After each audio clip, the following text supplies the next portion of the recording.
ਨਾਲ ਜਵੇਦ ਸਾਹਿਬ retired police officer ਮੌਜੂਦ ਨੇ। ਇਹ ਦੱਸਣਗੇ ਇਸ ਪਾਈਪ ਦੇ ਜਗ੍ਹਾ ਦੇ ਬਾਰੇ। ਜੀ ਜਵੇਦ ਸਾਹਿਬ ਕੀ ਕਹਿਣਾ ਚਾਹ ਰਹੇ ਸੀ ਤੁਸੀਂ? ਇਹਦਾ ਇਹ ਪਹਿਲੇ ਖਰਾਬ ਹੋਇਆ ਸੀ, ਉਹਦੇ ਕੋਲ ਕਾਫੀ ਦਿਨ ਲੱਗੇ, ਸਾਨੂੰ ਇੱਥੇ ਬੜੀ ਮੁਸ਼ਕਲਾਤ ਆਈਆਂ ਨੇ।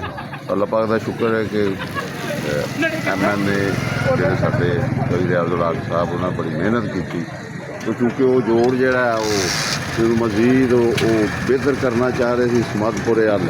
ਜੀ ਜੀ, ਉਹ ਜੋੜਨ ਦੇ ਨਾਲ ਇਹ ਹੈ ਵੀ ਇਨਸ਼ਾਅੱਲਾ ਹੁਣ ਕਾਫੀ ਹੱਦ ਤੱਕ ਬਿਹਤਰ ਹੋ ਗਿਆ, ਨਿਕਲ ਗਿਆ ਪਾਣੀ। ਮੈਂ ਸਾਰਿਆਂ ਦਾ ਸ਼ੁਕਰਗੁਜ਼ਾਰ ਹਾਂ, ਖਸੂਸਨ ਬਿਲਖਸੂਸ ਤਾਰਕ ਸਾਹਿਬ ਦਾ, ਜਿਨ੍ਹਾਂ ਨੇ ਇਹ ਉਹ ਨਿਸ਼ਾਨਦੇਹੀ ਕੀਤੀ, ਜਿसकी वजह तो हुकूमत हरकत च आई और माशाल्लाह ठीक है पानी चला गया। जी जवेद साहब बहुत शुक्रिया।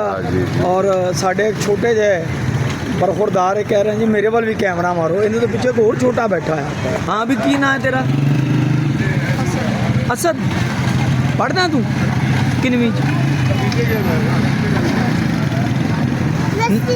नमाज पढ़ते हो? कलमा सुनाओ। सुना दो। ला इलाहा सुनाओ। अच्छा शर्मा रहे तो बड़ा चले बेटा, खुश रहो, सलामत रहो। 10 रुपए इनाम देंगे भी, कलमा सुनाया। ये लो भाई, ये लो भाई 10 रुपए उस बच्चे को दो। ले लो बेटा, ले लो ले लो, ये बाबा ही दे रहे हैं, ले लो इनसे।